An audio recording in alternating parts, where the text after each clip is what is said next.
गुंजन सर्वोपनिषदो गावो दोग्धा गोपालनंदन पार्थो वत्स सुधीर्भोक्ता दुग्धम गीतामृतम महत्।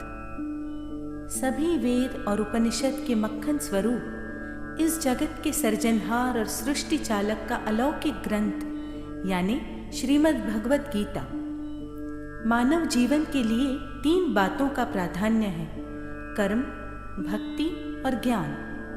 कर्म सत्य होना चाहिए, लेकिन कौन सा कर्म सत्य?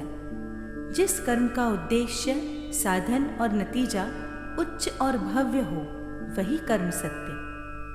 भक्ति भी सत्य होनी चाहिए। जिस भक्ति की नींव में भोग और भीति नहीं, किंतु कृतज्ञता और प्रेम हो, वही भक्ति सत्य। भक्तिपूर्ण दृष्टि को ज्ञान का साथ मिलते ही जीवन की ओर भोग वृत्ति न रहते सौंदर्य दृष्टि निर्माण होगी और निसंग बनकर संसार में घूम पाएंगे। विष चला जाएगा और अंतःकरण करुणामय रहेगा। भगवत गीता उठाकर आचार्यों ने भाष्य लिखे। संतों ने गीता को सरल और प्रचलित भाषा में प्रत्येक इंसान तक पहुंचाया।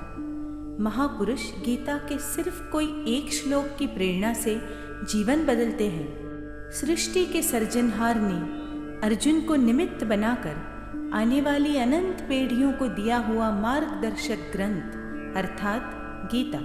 कर्मयोगी का हाथ, ज्ञानी की आंखें और भक्त का दिल, इन 3 बातों का समन्वय यानी जीव और शिव का मिलन। यह त्रिवेणी संगम जिनके जीवन में साकारित हुआ हो, ऐसे लोकोत्तर पुरुष का विशिष्ट दर्शन गीता करा रही है। अत्रि स्मृति और याज्ञवल्क्य स्मृति जैसे अनेक ग्रंथ मानव को कर्म प्रवृत्त करते हैं। क्या गीता कर्म समझाती है, इसीलिए गीता मुझे श्रेष्ठ लगती है? नहीं। नारद भक्ति सूत्र और शांडिल्य भक्ति सूत्र जैसे अनेक ग्रंथ भक्ति समझाते हैं। क्या गीता भक्ति समझाती है, इसीलिए गीता मुझे श्रेष्ठ लगती है? नहीं। अद्वैत सिद्धि और खंडन खंडन खाद्य जैसे अनेक ग्रंथ तत्वज्ञान से भरपूर हैं। क्या गीता तत्वज्ञान समझाती है, इसीलिए गीता मुझे श्रेष्ठ लगती है? नहीं। यकीनन गीता में कर्म के सिद्धांत, भक्ति की मधुरिमा और ज्ञान का हिमालय है, किंतु इस वजह से गीता श्रेष्ठ नहीं है। जगत की उत्पत्ति, स्थिति और लय कराने वाले भगवान सगुण साकार मानव स्वरूप लेकर आए और अनेक आश्वासनों की बौछार की। यह हमारे लिए बड़ी आवश्यक बात है। सर्वस्य चाहम हृदि सन्निविष्टः। बेटा, डर नहीं, मैं तेरे साथ हूँ। गीता निर्भयता निर्माण करती है, इसीलिए गीता मुझे श्रेष्ठ लगती है। गीता ध्येय दर्शन करवाकर जीवन विकास का मार्ग बताती है, इसीलिए गीता मुझे श्रेष्ठ लगती है। गीता कहती है, तुम ईमानदार, श्रद्धावान और प्रयत्नशील हो ना, तो डरने की आवश्यकता ही नहीं।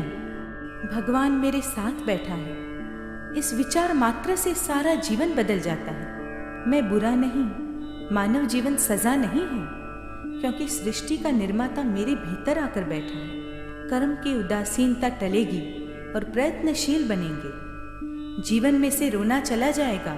यही गीता की फलश्रुति है।